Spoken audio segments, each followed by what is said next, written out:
This right here is a Dell Latitude CPi, and at first glance from checking eBay listings, it would seem like a great Windows 98 era system that you can regularly find for around $50, which is something that you don't really see anymore with laptops of this vintage. They really are starting to go for more now, which is a bit of a shame. But yeah, this seems to be an exception at first glance. But unfortunately, these do have a couple caveats about them that make them not so great. But what they do have that is motivation to fix those things that aren't so great is good keyboard, decent trackpad, good screens, great modular base system with many modules available, good I/O. It's got USB on board. It's missing built-in networking, but that can be added with PC cards. And yeah, they just seem to be generally nice systems, except the CMOS batteries leak because they're those Varta packs. So not a huge deal if you find one that's okay, which you can still do very often because these aren't terribly old yet, where that's becoming a huge problem, but it is definitely starting to. And remove it, and then you're good. But then there's the plastics. Unfortunately, out of every laptop I have ever come across, these CPi Latitudes have the single worst plastic quality I have ever seen. Genuinely, it is the most brittle.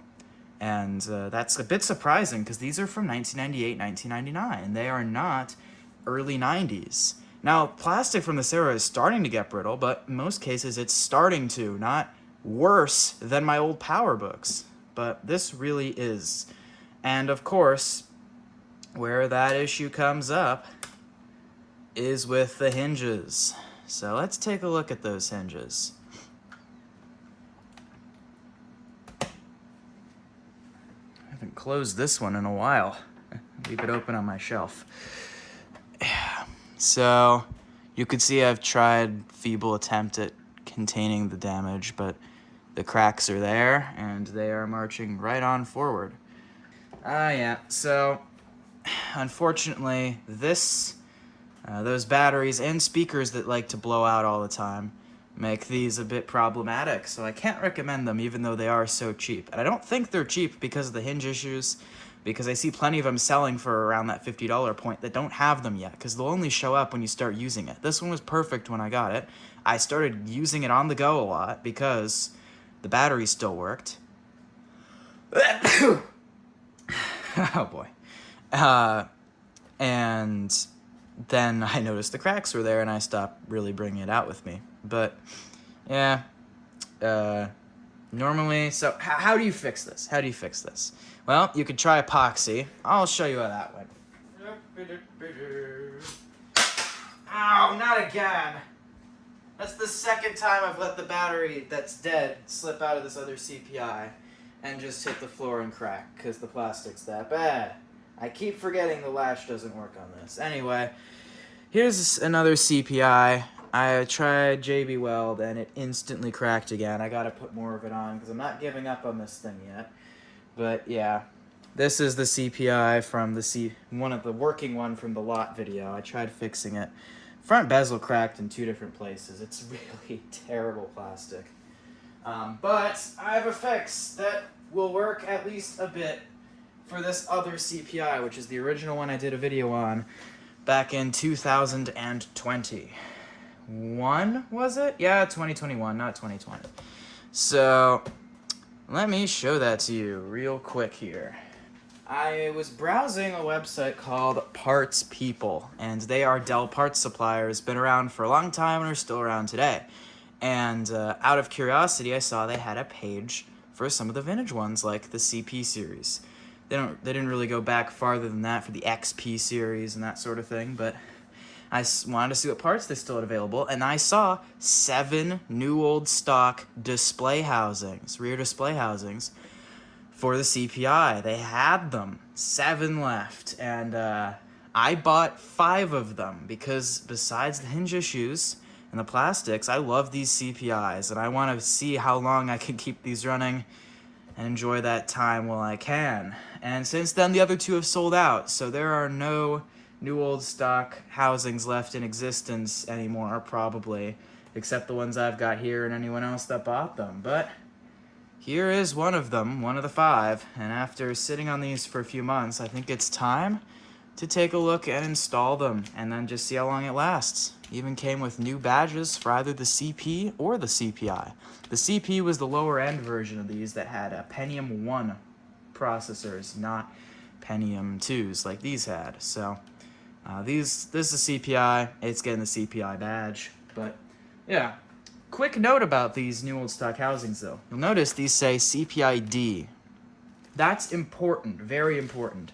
There were 3 series of CPIs over their life. There was the D series, which I'm not sure if it was the earliest or if they were introduced around the same time, but it was the worst, even though they were all really good. These had EDO RAM, slower processor speeds than the other 2 series, but this one's a 300 megahertz, and every one of them had slightly different designs. Then there was the CPI-A. That's the other Latitude that I showed you a second ago. The best way to tell a D series apart from an A series is to look at the bottom edge of the screen housing. On a D series, it'll curve in. On an A series, it won't. So that's how to tell quickly from an image what you have. Other than that, the A series have faster chips. My A366XT has a 366 megahertz chip. And they also use like PC RAM instead of EDO. So like, I'm not sure if it's PC66, 100, 133, but it's one of those. So it uses newer, faster RAM and can take more of it. Then there was the R series, which I don't know much about internally,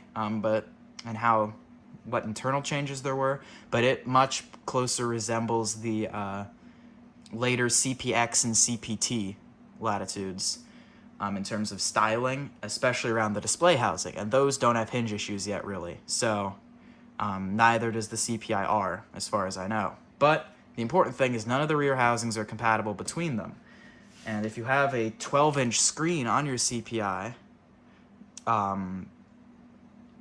then you'll need a 12-inch version. This is for the 13.3-inch screen, which is more common, but that is just another thing you definitely want to note down. So with that compatibility stuff out of the way, that probably doesn't matter because none of these are in stock anymore. Let's see if we can change this one out. So, getting into the display housing on one of these isn't too tricky, but because of how brittle the plastic is, you have to be really careful not to crack anything on this front bezel, because it's very thin and made out of terrible plastic, which is just double the fun. So, let's get this thing dealt with. I'm gonna need my tools. So I need to get these 2 covers off, and these 4 up here. Unfortunately, they're constructed pretty well, the mounts and everything, so there isn't a whole lot you can do to reinforce them internally before yours cracks, beyond trying to add any epoxy, but they already have like metal support structuring and all that. The issue is just how brittle the plastics become, along with how low they mounted everything right in here. Because these 2 screws here are actually part of the hinge mounts, so they put it too low. Very common mistake. Unfortunately, big ol' pain nowadays. Now I'm just gonna plastic pick my way in.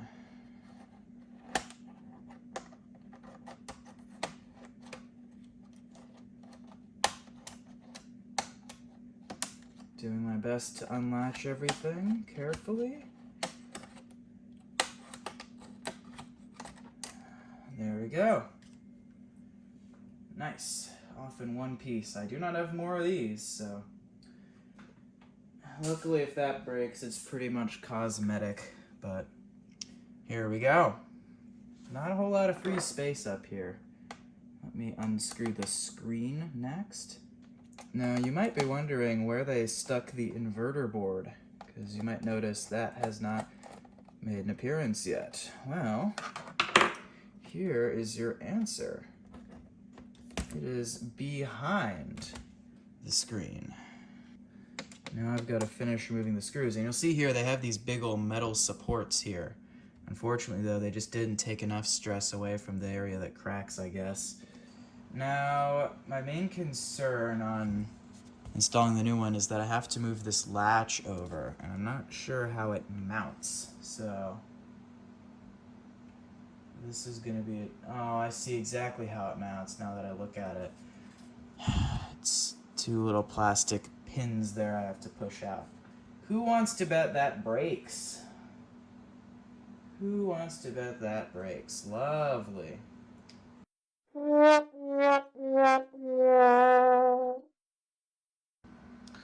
Oh, it's been over an hour of just reassembling this stupid thing, but it's all back together now, and it works. Off battery. Anyway, so it's such a pain. Everything from, oh, I've just about got it back together and I left the bracket out, to, oh, the display cable actually broke when I was removing it, so now I have to go and disassemble the parts unit to grab a spare, to, oh, the front bezel won't reattach in this area. Why is that? Oh, it's because the hinge isn't quite properly aligned. Now I gotta force that in. Anyway, it's done now. And, well, I don't have a display latch because unfortunately the brittle plastic just had it and broke. I mean, I think that is going to be worth it in the end. So, let's peel our peel off. And finally, last but not least, we have to fit the Latitude CPi badge in the center.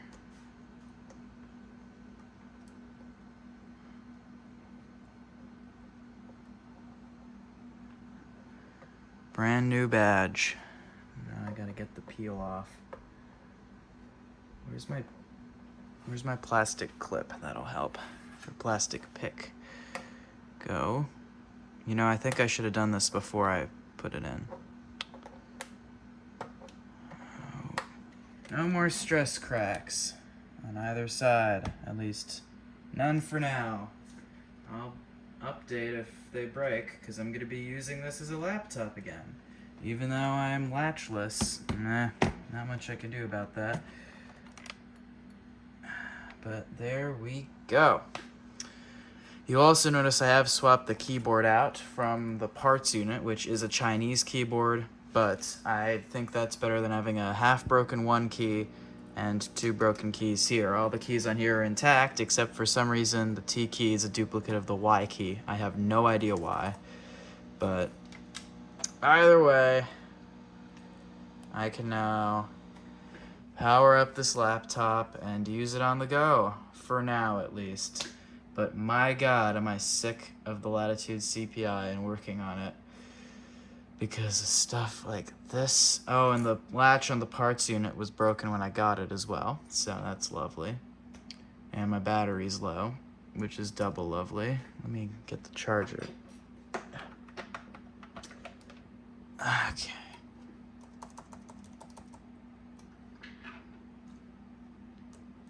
Is it? No. Don't, no, please. Please.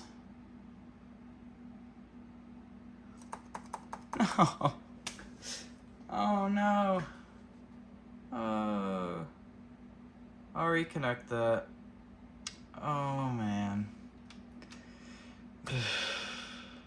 Thank you for watching. I'll see everyone next time.